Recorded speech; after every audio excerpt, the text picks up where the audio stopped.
High court ఆదేశాల మేరకు ప్రభుత్వం తీసుకున్న నిర్ణయం ప్రకారం మొబైల్ కోర్టులను తొలగించి రెవెన్యూ డివిజన్ అధికారులకు ట్రైబల్ ఏజెన్సీ ఏరియా 5వ షెడ్యూల్ ఏరియాలోని మొబైల్ కోర్టు విధులు అప్పగించడం జరిగింది. సుప్రీంకోర్టు ప్రధాన న్యాయమూర్తి సూర్యకాంత్, ప్రధాన న్యాయమూర్తి హైకోర్టు తెలంగాణ ఏకే సింగ్, ప్రధాన మంత్రి Narendra Modi, central tribal minister Jual ఓరంకి తెలంగాణ రాష్ట్రంలో ఉన్న మొబైల్ కోర్టుల విధులు జ్యుడిషియల్ మెజిస్ట్రేట్ కోర్టుకు అప్పగిస్తూ చర్యలు తీసుకోవాలని సీఎం రేవంత్ రెడ్డికి పిఠా శ్రీనివాసరెడ్డి, సుప్రీంకోర్టు న్యాయవాది, బీజేపీ లీగల్ సెల్ జాతీయ నాయకులు విజ్ఞప్తి చేశారు. హైకోర్టు తీర్పు ప్రకారం రద్దు కావడం వల్ల మొబైల్ కోర్టు విధులు రెవెన్యూ డివిజన్ అధికారులకు ఇస్తూ ప్రభుత్వ ఉత్తర్వులు జారీ చేస్తున్నట్లు ప్రకటించడం జరిగింది. గౌరవ హైకోర్టు ఆదేశాల మేరకు తీర్పుల మేరకు ప్రభుత్వం 14 మొబైల్ కోర్టులని తెలంగాణ రాష్ట్రంలో రద్దు చేస్తూ వాటి యొక్క విధులను, బాధ్యతలను, వాటి యొక్క విచారణలను ఆర్డీఓ రెవెన్యూ డివిజనల్ ఆఫీసర్లకు అప్పగిస్తూ నిర్ణయం తీసుకోవడం జరిగింది.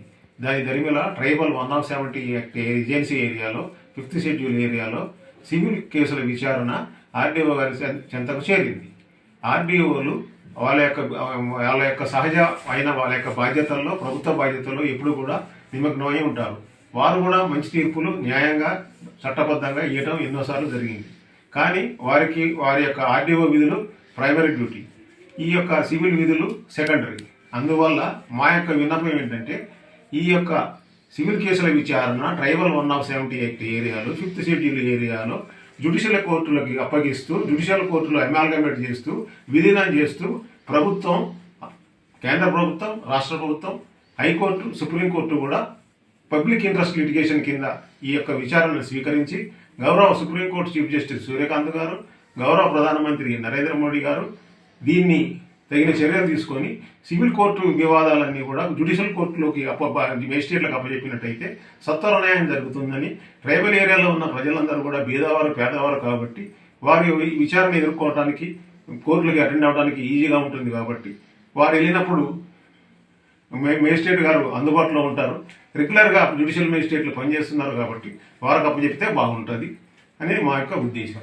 అదేవిధంగా పార్లమెంట్లో ఉభయ సభల్లో ఈ యొక్క సివిల్ కోర్టు విధుల బాధ్యతలను జ్యుడిషియల్ మేజిస్ట్రేట్లకు అప్పగిస్తూ గౌరవ ప్రధానమంత్రి గారు, గౌరవ సెంట్రల్ మినిస్టర్,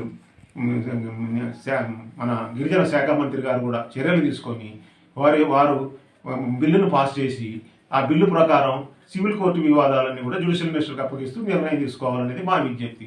సూర్యకాంత్ గారిని కూడా, సిజేఐ గారిని కూడా మేము అడుగుతున్నామంటే, బిల్లు కింద విచారణ చేసి తగు విధంగా న్యాయం చేయగలరని, పేద ప్రజలకు న్యాయం చేయగలరని, సివిల్ కోర్టు వివాదాలు 170 ఏరియాలో, ట్రైబల్ ఏరియాలో జ్యుడిషియల్ మేజిస్ట్రేట్లకు అప్పచెప్పినట్లయితే ఉదయం పూట క్రిమినల్ కేసులు, సాయంత్రం పూట సివిల్ కేసులు ఏదో ఒక టైంలో విచారించడం జరుగుతుంది. కాబట్టి ప్రజలకు న్యాయం జరుగుతుందని మేము ఆశిస్తున్నాం.